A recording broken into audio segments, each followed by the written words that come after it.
Entonces yo empecé a tomar todos los instrumentos, todos.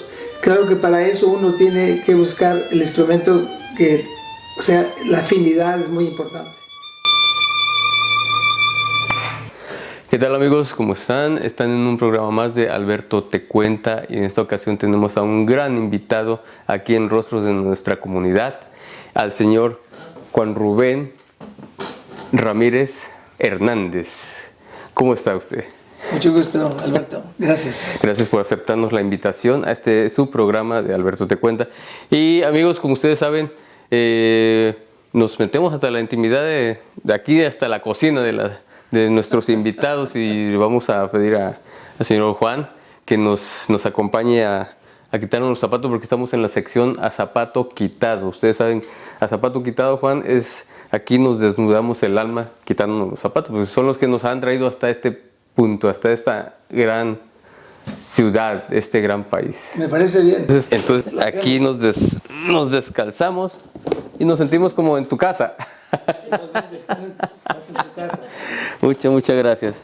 Ok, amigos, pues estamos ya más cómodos aquí hablando con nuestro gran amigo Juan. Juan, es toda una carrera, pero impresionante la que tú has tenido. Y estoy tratando de acomodar toda la información que he tenido, y a veces entre más busco, más encuentro. Juan, veo que en 2019 usted fue galardonado por la Cámara de Comercio como una de las 50 personas más influyentes aquí en Atlanta, Georgia. Yo creo que fue un galardón que hicieron de los hispanos más o latinos más influyentes en Georgia. ¿Sería esto? Sí, claro. Sí, unos 50 parece. 50. Sí, interesante porque nunca me avisaron de la recepción, no estuve presente y no importa. Pero digo, poco a poco ha sido siempre, he sido reconocido sobre todo por la comunidad hispana o latina, porque realmente pues he sido el único mexicano que existe en la Atlanta, de la Sinfónica de Atlanta. O sea, desde que llegamos a Atlanta con mi esposa, pues pertenezco a la temporada del 73 al 74. Así que ya van a ser casi, en 5 meses empiezo yo 50 años en la Sinfónica. Wow, es una trayectoria impresionante. Juan Ramírez es violinista, es compositor y también es director de orquesta. Es integrante de la Orquesta Sinfónica de aquí de Atlanta, Georgia. Y también tiene su fundación que se llama Atlanta Virtuosi Foundation. Atlanta Virtuosi Foundation, la cual pueden ustedes localizar en Google, obviamente en Internet. Claro. Juan, ¿qué hace una persona tan virtuoso? La sangre, la herencia familiar se trae o se va formando también en el camino con sudor, con esfuerzo. Bueno, es una pregunta muy importante, creo, porque los artistas y los grandes músicos nacen, pero también nacen en un ambiente artístico, muchos de esos. Hay personas que no tienen esta oportunidad y aún son grandes músicos. Pero lo que yo aprendí desde mi niñez, en mi casa, pues mi padre nos ponía maestros particulares a toda la familia, que fuimos 10. Entonces, claro, yo soy el noveno, y ya cuando yo nací, pues prácticamente mi casa era una academia de música, ¿no? Porque todo el mundo estaba tocando, y claro, yo nací con ese talento musical, pero yo siempre le digo a los jóvenes, cuando visito muchas escuelas, que sigan en la música, pero el valor de un humano, un niño, es que tenga talento, que es muy importante, pero que tenga un ambiente donde él pueda crecer. O sea, yo lo comparo más bien como me gusta mucho el jardín y planto tomates y chiles, etcétera, desde semillas. Entonces, ¿qué hace esa semilla si en la tierra no tiene los ingredientes suficientes para que esta semilla pueda germinar y sea saludable, sea orgánicamente? Así es. Entonces, lo que mi padre formó, fue un ambiente musical en el cual yo lo pude absorber desde niño, y claro, con el talento pues, y con la buena enseñanza de algunos maestros. Claro, uno florece, claro, ese es regado con amor, con muchas cosas, pues claro. Juan mencionó que son 10 hermanos. Sí, bueno, ya no todos vivimos, pero sí, vivimos todavía 6 de los 10. Wow, y todos ellos eran, pues, ahora sí que las 10 maravillas musicales, o todos se desempeñaban sí, todos algo. Aprendieron voz y piano, todas mis hermanas, y mis hermanos instrumentos de cuerda, trompetas, etcétera. Claro, en mi casa había marimbas, arpas, como lo tenemos aquí atrás, guitarras, vihuelas, guitarrones, instrumentos de cuerda. Entonces yo empecé a tomar todos los instrumentos, todos. Claro que para eso uno tiene que buscar el instrumento o sea, la afinidad es muy importante. Porque yo probé tocar la trompeta, pero sí me gustó, y me gusta mucho la trompeta, pero no tenía esa afinidad. Entonces el piano sí, la guitarra por supuesto, que aún toco, y el violín. Para eso tenía esa afinidad. Mis otros hermanos no tenían la misma afinidad que yo. Uno era violista, el otro era chelista, el otro era bajista. O sea, sí. Aunque todos tomaron clases de violín, pero es como que no se encuentran bien, o sea, no parla, como se dice. No hay comunicación. No hay esa química. La afinidad. Porque aún yo lo veo cuando voy a varias escuelas a enseñar niños que les pongo el instrumento que nunca han visto un violín, o pues le pongo el violín, ponen el arco, y unos ya tienen la soltura, la afinidad, el movimiento, otros no, están como duros, no pueden. Entonces, por medio de la enseñanza, claro, todo se puede lograr, pero sí, la afinidad es muy importante. La afinidad, muy interesante tu definición de cómo encontrarse con esa parte que es pues muy de uno en cualquier aspecto de la vida, ¿no? Tú tuviste esa afinidad cuando llegaste aquí a la ciudad. ¿En qué año fue que llegaste? Bueno, yo llegué exactamente en 1974. Toda una vida, sí. Como lo vuelvo a repetir. Todavía cuando Underground Atlanta había perros policías. Oh, sí. Imagínate, venir de una ciudad de Boston y venir a Atlanta fue, como le llaman aquí, es un cultural shock, ¿entiendes? Sí. Porque Atlanta realmente ha crecido internacionalmente, ¿no? Aunque aún todavía estamos un poquito segregados en la cuestión social, pero pues eso va a cambiar, porque cambia con los nuevos talentos que vienen, las nuevas compañías, gente de otro lado, etcétera, y sobre todo ya aquí tenemos colonias chinas, coreanas, vietnamitas, rusas, brasileiras y de todos los países de Latinoamérica. Entonces, ¿qué quiere decir? Que Atlanta ya no es igual que cuando yo llegué, ¿no? El único edificio que había es de High Regency, y veías el Polaris, donde se comía, que daba la vuelta. A veces yo iba a cenar ahí, pero ahora ya ni siquiera se ve. No cubrieron los otros edificios. Wow, por cierto, Margarita, tenemos que ir porque yo tengo ganas de darme un tour ahí en ese edificio. Sí. Juan, ¿de dónde eres originario? Nosotros empezamos muchas veces el programa de atrás hacia adelante y así para darle pues una variedad aquí a nuestros invitados y a nuestro público. Sí, bueno, yo nací en Ciudad Madero, Tamaulipas. Casi somos vecinos, bueno, casi somos paisanos. Yo soy de Veracruz. Cerca del río Pánuco. Ah, está. Interesante porque Ciudad Madero no es tan conocido como Tampico. Casi toda la gente conoce Tampico, porque es más viejo, ¿no? Tampico. Pero realmente yo siempre les he dicho, porque siempre hay unas riñas, así unos celos de quién es mejor, Tampico o Madero.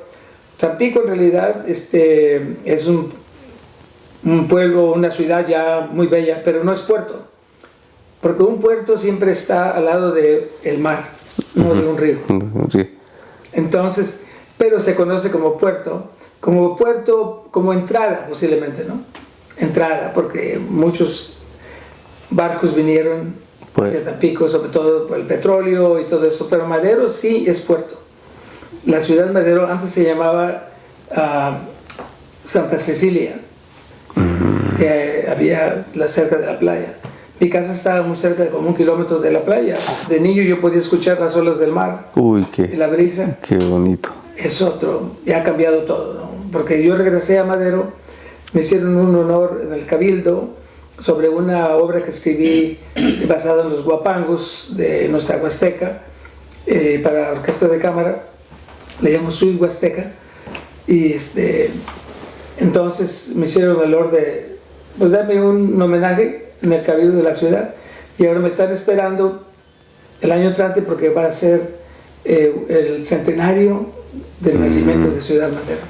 Wow. Así que vamos a ver. No, eso es muy, muy interesante. Yo tengo un tío que es licenciado en Ciencias Sociales, y él se formó en Ciudad Madero, Tamaulipas, en la universidad. No, saludos. Juan, sí. La música en la comunidad, ¿qué influencia tiene desde que tú has llegado aquí a la ciudad hasta este momento? ¿Cómo ha ido evolucionando o decreciendo en muchos aspectos? ¿Cómo ves tú esa visión hacia dónde va la música actualmente? Bueno, claro que hay tantas ramas y estilos en la música, ¿no? Pero si hablamos de la música sinfónica, que se dice entre comillas clásica, ¿no? Pero clásica por el aspecto de Mozart y Haydn, pero realmente la música es romántica, moderna, etc. Hay muchos estilos, desde el barroco hasta contemporáneo. Sigue la sinfónica dando conciertos, etc. Las comunidades no son muy grandes comparadas a otras ciudades como Nueva York, Boston, Chicago, Los Ángeles, porque la música clásica realmente se tiene que comprender de otra manera. O sea, si comparamos la música clásica a la música popular, en la música popular casi por lo regular desde 1938 se formó un concepto de que una canción no debe durar más de 3 minutos porque esto toda la gente puede asimilar.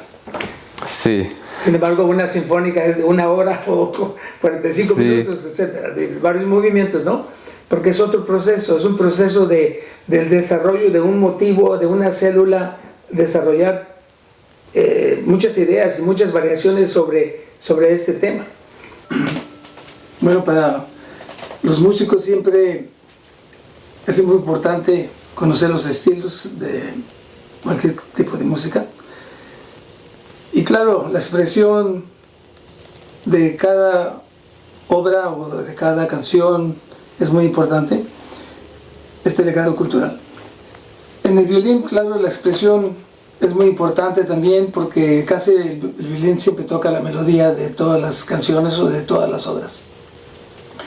En la música clásica hay que siempre tocar bien, muy limpio y afinarse bien. Digamos,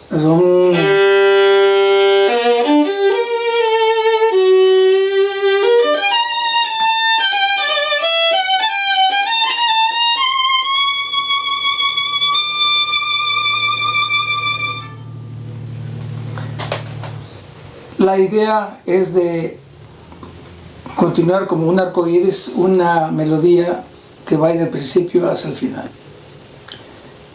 En la música de nosotros, de la Huasteca, claro, hay grandes sones y grandes guapangos, diferentes estilos a una música clásica, pero también con el valor cultural de nuestra cultura huasteca.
¡Bravo! Qué belleza.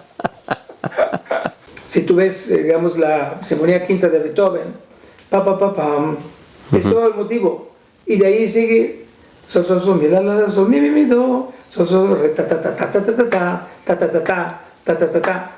Y de este motivo Beethoven, el gran genio de Beethoven, formó un movimiento de una sinfonía, la número 5, de 4 movimientos. Entonces, eso no lo puedes ver en la música popular porque la música popular tiene 2 metas. Una que es tradicional, que es muy buena, que pertenece al pueblo, a la gente, ya sea, pueden ser boleros, pueden ser canciones pasillos, pueden ser tangos. Eso pertenece a la comunidad. Esta música folclórica pertenece a una sociedad que se identifica por medio de esta música, ¿no? 2 mujeres cantando, las hermanas Maza, del Pánuco. Los trovadores de la Huasteca, que los escuchaba mucho cuando niño en la radio estación. Nosotros teníamos un programa de radio en la XCTU, y luego estaban los guapangueros trovadores de la Huasteca, que ese grupo, qué precioso cantan. Pero porque casi siempre son hombres los que cantan, ¿no? Pero aquí no, las hermanas Maza cantan guapán que se llama Las Canastas. No importa cómo se llame, pero es una melodía preciosísima. No tiene autor. O sea que viene del folclore. Yeah. Y es la tradición. Y si los músicos se aprenden, claro, de memoria para seguir tocando estas notas. Pero hay que escribirla. ¿Me entiendes? Por esa razón, cuando hablo de mariachi juvenil, hay que escribir los sones para que los sigan tocando. ¿Verdad?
el otro aspecto de la música, otra popular, es la comercial. Entonces, en la comercial realmente pues no existe mucho arte porque es para comercio. Sí. Es una cosa repetitiva para que se grabe en la mente, etcétera, la gente. Pero digo, no es una crítica en ese aspecto, nada más que haz de cuenta que eres un escritor, vas a escribir un libro. Bueno, ¿sobre qué cosa vas a escribir el libro? Tienes que tener un tema y desarrollar ese tema y páginas y páginas y páginas, ¿no? No es una cosa nada más de unos cuantos segundos escribir. Entonces, ese es el mismo proceso. Lo vemos en el arte. La pintura no es solamente un cuadro de Picasso o un cuadro de Da Vinci, son cientos de cuadros del proceso del arte, de él mismo, de la expresión. O sea que un cuadro no significa solamente Da Vinci, ¿no? Sí. Hay que ver todo, así. Claro. Entonces, es interesante, pero es muy buena pregunta, pero es muy difícil responder. Sí, exactamente. ¿No? Sí, no, y realmente, ya que habla de motivos y una transición, por eso estamos aquí con usted, porque el motivo es dar a conocer a nuestra comunidad toda esa gama de personalidades que la conforman, desde la persona que barre hasta alguien que está en la sinfónica. Todos somos la ciudad. Claro. Y todos la hacemos grande o la empequeñecemos de acuerdo a cada factor que le agreguemos. Entonces, usted es un factor muy importante aquí, es un motivo que queremos que la comunidad conozca más todavía. Porque, claro, tenemos un tiempo en el que se popularizó, digamos, muchas cosas, pero también vienen otros tiempos en los cuales pues tenemos que seguir estando ahí presentes y recordándole a las nuevas generaciones y a los padres de familia que no pierdan mucho de lo que tenemos nosotros, nuestras culturas, sobre todo en la cuestión de la música, y de otros proyectos que usted nos va a comentar más adelante o después, que muy interesante. Pero Juan hablaba acerca de la música popular. Usted hizo una composición, me parece algo, Sweet Huapango. ¿Nos puede decir algo acerca de eso? ¿Qué es? Para saber. O sea, la Suite Huasteca es una serie de 6 huapangos que empecé más o menos con 1992 a hacer mis pequeños sketches basado en las melodías. O sea que los huapangos tienen nombres: La Rosita, Sacamandú, Petenera, etcétera, malagueña, pero realmente el título no significa nada conforme a la música, sino que depende de las palabras que están diciendo. Sobre todo los versos que son improvisados pueden cambiar, pueden ser cuartetas, pueden ser quintetas, pueden ser unas décimas, etcétera. Entonces, esa parte del folclore que es nato, que es verdadero, de la Huasteca. Entonces yo tomé ciertos motivos de ciertos huapangueros famosos como el Negro Marcelino, etcétera. Pero sobre ese motivo yo hice todas unas variaciones del huapango. Y eso ha sido muy aceptado, no tan solo en México, lo tocamos en Barcelona. Les gustó muchísimo, les expliqué que el huapango venía de Pánuco, pero en el tiempo de Cortés se llevó a muchos indígenas a España, a Carlos V, y ahí bailaron la chacona y la zarabanda. Carlos V prohibió la chacona por los movimientos sensuales a la corte, pero ahí había una raíz rítmica que pertenece al huapango. O sea que estas danzas que se creen europeas o de Persia son de la Huasteca. Y eso es muy importante en la música, ¿no? La tradición. Ahora, los hemos tocado con miembros de la Sinfónica cada vez que nos invitan el Día de Muertos, etcétera, y les gusta mucho a la gente, aunque no son instrumentales, no es vocal, no, todo es instrumental. Pero mi idea fue componer esta suite, que suite es una serie de danzas, ¿no? Entonces, componerla para elevar al huapango sobre el escenario de concierto. Esta es mi idea principal y creo que se está logrando, porque ya lo han tocado en Alemania otros músicos. Ya cuando está escrito, pues claro, pueden tocar los músicos. Nada más es cuestión de que entiendan el estilo, que es lo mismo en la música clásica. Sí, yo no necesito ser, no necesito haber nacido en Salzburgo o en Viena para tocar Mozart, ¿no? Ni en Alemania para tocar Beethoven, ni en Argentina para tocar tangos. Entonces, es cuestión de tener la cultura y el estilo de la música. Eso es lo más importante en cualquier rango musical. Interesante.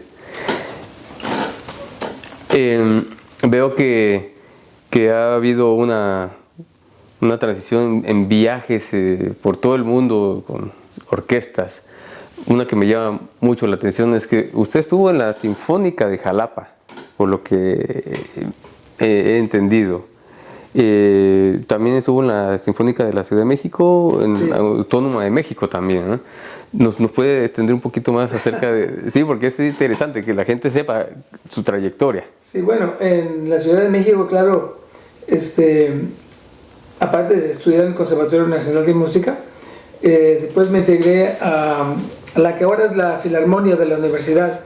Antes era la Sinfónica de la Universidad Autónoma de México. Y después me integré a la Orquesta de Bellas Artes de la Ópera. Y después de eso me integré a la Sinfónica Nacional en Bellas Artes. Wow. Después me fui a Jalapa, 2 años, a tocar en la Sinfónica de Jalapa. Y desde ese entonces se hizo una orquesta en Chihuahua, en el año 63, 64, y me fui a Chihuahua a tocar en la Sinfónica, estuvo muy bien. Pero entonces ya en 64 yo me regresé a la Ciudad de México y me integré a un ballet folclórico de antes de que llamaba el Ballet del Seguro Social, y tuve la oportunidad de viajar por Israel hasta Europa y Asia. Y ahí yo tocaba en el ballet violín en la orquesta, tocaba marimba, la guelaguetza, y tocaba también toqué violín en el cuadro de Jalisco de los mariachis, todo eso. Así que sí, porque necesitaban músicos que tocaran más instrumentos para que no sea más compacto, ¿no? Sí. Y como el ballet siempre tiene esos cuadros, primero el folclore o algo prehistórico, etcétera, prehispánico, perdón, o tiene Veracruz, ¿verdad? Me acuerdo que una vez que estábamos en París y se enfermaron los jarochos y tuvimos que tocar todos los sones en marimba de Veracruz. Así que había que empaparse en el folclore, ¿no? O sea, para saber todo esto, ¿no? Tienes toda la razón. Eso es muy importante porque todas mis composiciones siempre tienen influencia mexicana, siempre, México. Sí. La cultura, ¿no? Siempre lleva el sello. Me pongo a pensar que muchas veces se nos puede complicar mucho estar en otros países por los idiomas, como cuando llega uno aquí. Pero la música, Juan, estoy imaginando en París, en Alemania, en cualquier parte de Rusia, donde lo que se debe hacer sentir nada más es por cuestión de la música. O sea, toca el tono adecuado y la gente le responde. Claro. Bueno, por eso hay que escribir la música, porque muchas tradiciones se pierden si no se escriben musicales. Entonces, la música es una cosa simbólica, lo que se escribe, ¿verdad? Tenemos compases, etcétera, todos la cuestión técnica. Pero lo más importante es lo que uno está viendo en las notas y cómo se va a interpretar. Entonces, eso es lo que uno tiene que aprender de la cultura de cada país. Si yo voy a tocar unos tangos, pues tengo que saber cómo es el ritmo del tango. He escuchado a muchos grupos ¿verdad? Etcétera, grandes, desde Carlos Gardel hasta Astor Piazzolla, etcétera. Entonces, así también, la que va a tocar los guapangos, pues tiene que ir a la Huasteca. Tienes que escuchar los verdaderos guapangueros Sí. para tener ese sabor, ¿no? El sabor del guapango, que es diferente. Porque el guapango de nosotros, de la Huasteca, de esta región, es diferente al jarocho, porque el jarocho son sones, no son guapangos, son sones jarochos. Y ese tiene otras influencias también. Por eso mucha gente confunde la música clásica, sobre todo, no tan solo en México, pero en Estados Unidos, el guapango de Moncayo. Eso no debe de llamarse el guapango de Moncayo. Guapango de El Moncayo, son sí. jarocho de Moncayo, porque lo hizo sobre 3 sones jarochos. Ese es un dato muy interesante. Pero digo, es una obra Sí. bella. Sí, sí, muy bueno. A mí me gusta bastante. Juan, hablando de tu fundación, solo esta fundación es para niños, adolescentes o público en general. Cuéntanos un poquito acerca de ella, por favor. Bueno, cuando en 1977 incorporamos la organización cultural, como se dice aquí, non-profit, pero entonces dimos muchos conciertos aquí en Atlanta de música de cámara, comisionamos a muchos compositores, etcétera, por medio de propuestas que se hicieron a las agencias gubernamentales de cultura. Y hicimos mucha labor, pero ya en 1900 yo fundé el primer festival hispano en Emory, donde introducimos música de Latinoamérica. Y en 1900 también fundé la orquesta juvenil de Buckhead Youth Orchestra para educar a estos niños sobre las técnicas de la cuerda, de los instrumentos de cámara, pero también introducirlos a la música de nosotros. Estos niños han tocado guapangos, han tocado sones, tangos, etcétera, de diferentes países. Y entonces, después de esto, la fundación hemos seguido, después de esta pandemia que ha sido un poco difícil, pero nos estamos restableciendo para poder incorporar otros eventos que son importantes para la educación. Antes de la pandemia hice un festival en Querétaro, Querétaro. Juntamos a 3 orquestas juveniles y entonces por medio de mi fundación yo hago propuestas a casas de música para que puedan otorgar accesorios, violines, violas, chelos, etcétera, arcos, estuches. Entonces estos instrumentos por medio de fundación los regalamos a las instituciones que están ya en México. Estamos haciendo lo mismo en Quito, Ecuador, poco a poco. Entonces ahorita el énfasis de la fundación es irnos un poquito más internacionalmente, ayudar a mucha gente que no tiene esos recursos económicos para poder comprar un violín, ¿verdad? Porque todo es carísimo. En México un violín sale carísimo, las cuerdas, etcétera. Aunque aquí también es caro, pero no es lo mismo. Sí, es. No es lo mismo, porque la economía de muchas familias no tiene ese acceso. Claro. Entonces para mí es muy importante dejar una semillita en México y en Latinoamérica sobre la fundación. Y ese es el proyecto ahora que tenemos más énfasis en poder hacer, agregar un poco de nuestros esfuerzos, ya sean económicos y culturales, a la juventud. Yeah. Amigos, si ustedes tienen la oportunidad de hacer una donación a la fundación, va a ser bienvenido. Necesitamos que esto se expanda porque es el legado, una parte del legado de la vida que le podemos dejar a nuestros hijos, a nuestros nietos, a darle la oportunidad a un niño que lleve en las venas, lleve dentro de su ser la música. Uno no sabe qué puede ser un genio en cada persona, es un genio en cada persona. Hay un amigo que me hizo ver un aspecto muy importante con los autobuses de aquí.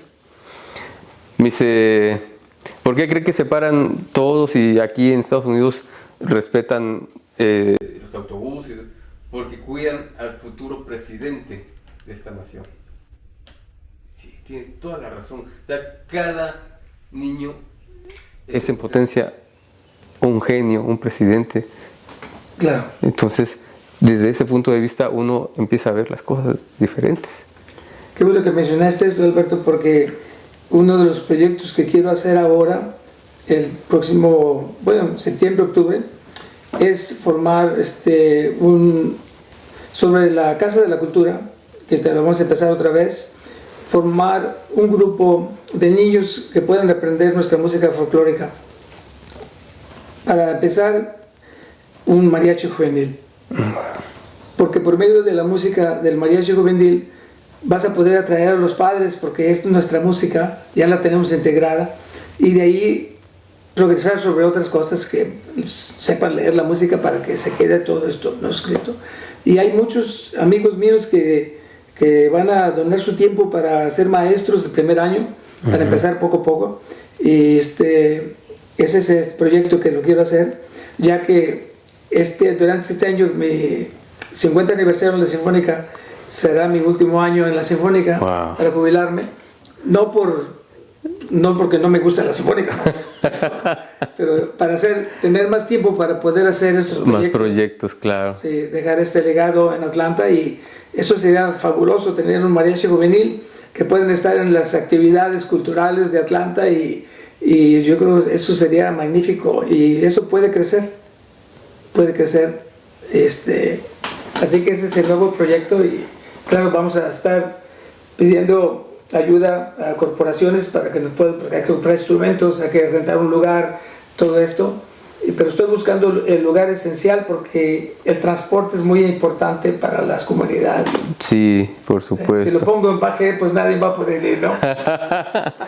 Sí, tiene que ser algo muy, muy bien planeado, muy estratégico, porque es la idea, es que llegue al corazón de nuestra comunidad lo más posible, ¿no? Sí. Cuantificar todo. Juan, ¿cuántos hijos tiene? Bueno, nada más dos, una hija y un hijo. Hablábamos de la sangre, de que se trae en la herencia, muchas cosas. ¿Es lo mismo con ellos? ¿Comparten con usted? Sí, desde la niñez de mi hija, piano, violín, y estudió la carrera como violinista. Nada más después de ella de casarse dejó el instrumento, pero sigue como manager. Ella me ayudó muchísimo. Fue manager de la orquesta comunitaria que yo dirigí por 21 años. Y ahora en mayo tengo un concierto, el 21 de mayo, que es mi último concierto con ellos, donde los dedicamos al talento juvenil. Muchachos de 13, 15 años que tocan conciertos fabulosamente, con mucha técnica. Y entonces ella sigue en la administración como ejecutiva, pero claro, no se va a olvidar de la música, porque eso no se olvida. Y mi hijo sí siguió la carrera de chelista. ¿Ves? Ahí tiene una cosa. Cuando David era pequeño, le pusimos clases de violín, pero como que la posición no estaba exacto, como que no la encontraba, y me decía él, yo le decía: hijo, ya tienes 8 años, tienes que seguir en la música, dime cualquier instrumento, si no quieres el violín, otro. Entonces él quería estudiar el trombón. Le dije: no, trombón no, ni percusión, instrumento de cuerda.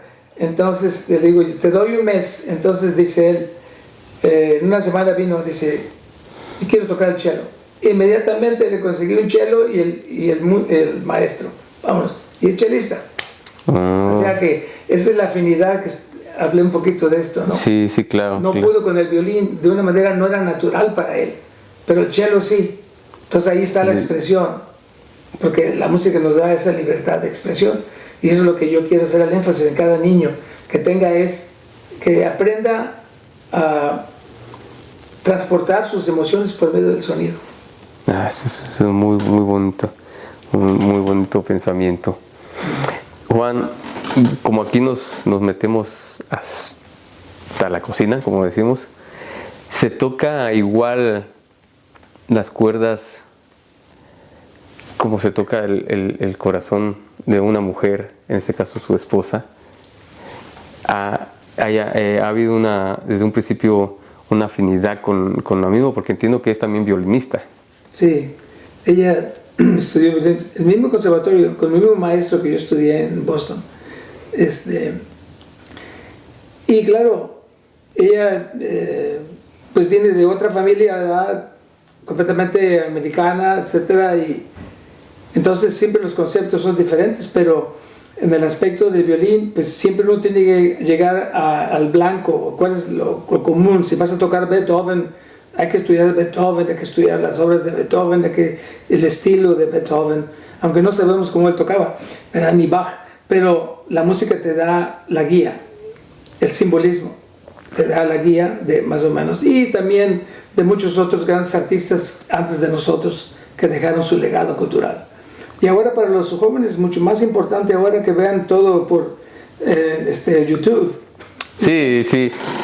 Antes no teníamos esta oportunidad. No, ahora tenemos toda la facilidad de buscar un autor, y ahí está. Tenemos la inmediatez de las cosas, pero también debemos de apreciarla y darle un valor, porque por lo mismo que tenemos todo a la mano, muchas veces pues es como pasar un catálogo así rápido, y no nos estacionamos en algo, claro, para apreciarlo. Exactamente. Juan, ¿qué tanto porcentaje usted considera que hay en este movimiento de la música sinfónica, se podría decir así, de orquesta, sí, comunidad hispanohablante, y de los niños, qué tanto hay en este asunto? Bueno, yo creo que es importante recalcar que aunque hace muchos años los americanos no se daban cuenta de que la influencia musical de nuestros países de Latinoamérica ha sido prominente en Estados Unidos. Si tú ves al maestro Leon Bernstein en West Side Story, fue influenciado por el mambo. A Copland, que fue a México, Salón México, hizo de la canción La Paloma, no Cucurrucucú, no, otra paloma, otra paloma más bonita. Entonces, es más tradicional, tomó el tema e hizo toda esa cosa. El son Nereidas. Las Nereidas. O sea, ¿me entiendes? Muchos compositores americanos han sido influenciados por nuestra música. Y Carlos Gardel, un gran actor, guapísimo, fulano, gran cantante, Hollywood. O sea, ¿me entiendes? Pero la gente a veces no se da cuenta que las películas de ese entonces tenían música de compositores mexicanos y de latinoamericanos. Pero ahora, claro, hablando sobre Atlanta, en la Sinfónica, el año pasado se hicieron la película Coco. Entonces hubo, pues, claro, festividades, comida, etcétera, y claro, se vendió el boletaje para ver, son 1800 asientos en la Sinfónica, 2 veces se vendieron, pero vino mucha gente que no sabía que había una Sinfónica en Atlanta. Nosotros tocamos en el lobby, ciertos guapangos, y les expliqué a muchos, ahí está el film Coco, pero ya no podían comprar boletos. 6,000 personas vinieron. Se va a hacer otra vez. Entonces van a ser, ya la gente ya sabe que hay una sinfónica, que hay, bueno, en las cuestiones de Día de Muertos es una tradición que ya Halloween ya está disminuyendo, ¿no? Sí. ¿Por qué? Porque la tradición de nosotros de Día de Muertos es de celebrar la vida, y Halloween no celebra la vida en ese aspecto. Sí. Bueno, cada quien tiene sus tradiciones, pero yo siempre he dicho, cuando uno migra a otros países, tiene que traer sus mejores tradiciones, no las malas, ¿me entiendes? Porque es muy importante influenciar a la gente que pertenezca a este legado cultural, como es el Día de Muertos, que es un evento ya prehispánico de nuestras culturas. Sí, y simbólico para nosotros. Claro, ¿no? Pero es celebrar la vida de los que ya no están con nosotros y de nosotros que estamos presentes, ¿no? Y sobre todo comida, ¿verdad? es, Comida. es muy importante, la comida. Y pues la música también. ¿Cómo se lleva la música y la comida con Juan? Igual, para ser cocinero tienes que ser buen músico. Para ser buen músico tienes que ser buen cocinero también. Porque si pones todos los ingredientes, ¿verdad? Yo me gusta cocinar cantidad, pues claro, mayormente mexicano, pero digamos hablando del mole, el mole poblano, pues yo lo hago de 18 ingredientes, pero esa es una tradición de mi abuela de 1885. Ya tenemos la receta original es de aquí, ¿eh? Y claro, el mole, la diferencia es, en cada casa es diferente, pero hay un acercamiento, o sea, hay un límite en el mole cuando es mole y cuando ya no es mole, ¿me entiendes? Ya. Hay una tesitura de sabores. Claro. Entonces, para eso hay que estar integrado en la cultura, si no, no puedes. Interesante. Sí, para cocinar cualquier tipo de cocina hay que estar integrado en la cultura y saber los ingredientes de la cultura y cómo mezclarlos y todo esto, ¿no? Así es en la música, en la composición. En la composición. Sí. ¿Qué proyectos hay a futuro para su fundación? ¿Proyectos personales que tenga en el momento? Estoy pensando en un programa que me han ofrecido en Roku sobre música y cocina. Entonces, claro, va a ser en inglés, pero la idea es de incorporar ciertos pedazos de música, porque casi todos los programas que existen son muy buenos de cocina, pero no tienen ese aspecto de tener un grupo de música, tocar algo con piano o una cantante un poco y luego hablar de la música. Es interesante esto. Sí. ¿Hablar de la música o hablar de la comida? De la comida, de los dos, pero hay una comparación. Sí. Es igual. Ya nos había dicho anteriormente que tiene aquí su huerta. Juan es muy de campo también. Sí, me gusta mucho. Me gusta poner las manos en la tierra. Desde el principio empiezo a últimos de enero con semillas y tengo 4 variedades de tomates y de los años, más de 20 años he sembrado más de 70 variedades de chiles. Pero tengo cantidad de otros tomates. Este tomate, aunque todos se ven iguales, pero al final ya no. Digamos, este tomate se le llama tomate español, que vino de Quito, Ecuador.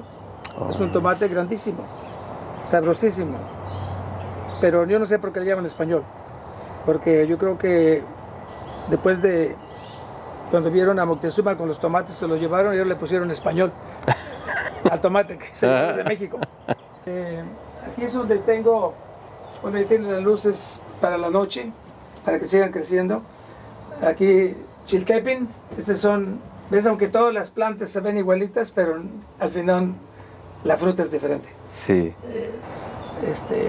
Pero hay una cosa interesante que yo siempre digo que la palabra auténtico no debe existir, es representativo. Claro. Representativo. Porque en la música, tocamos música barroca, no sabemos cómo Bach tocó.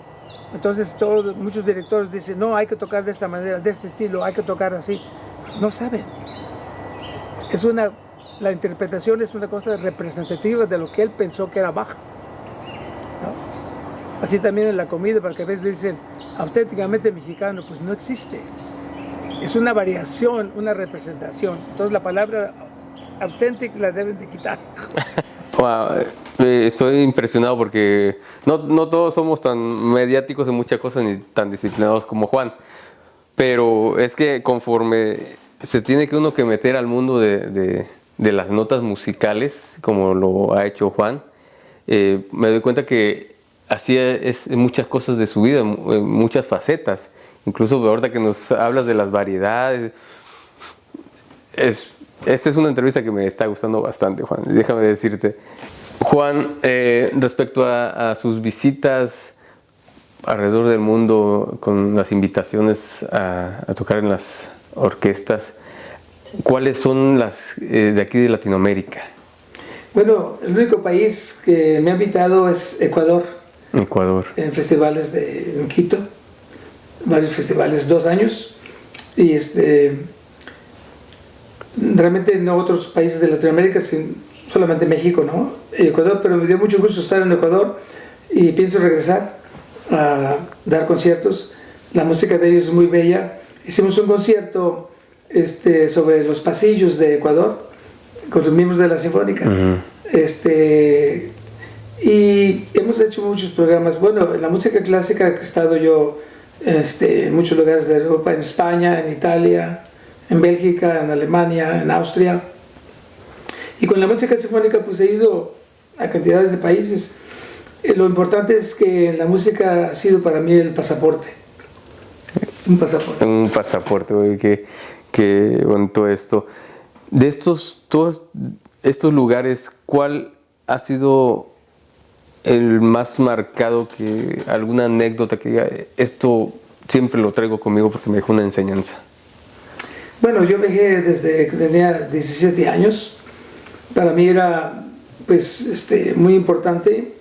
Cuando estuve en París, claro, lo primero que hice en mis días libres o horas libres, iba al Louvre a conocer los grandes. Primera vez vi a la Gioconda, a Mona Lisa, a la Venus de Milo, de aquí como a la lámpara. Ahora ya no puedes hacerlo.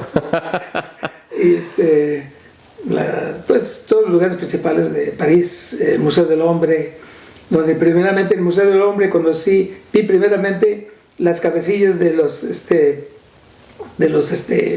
amazonas, de los indígenas que disminuyen la cabeza. Oh, sí, Y vi también los jeroglíficos y los documentos mexicanos reales, el penacho en Viena de Moctezuma.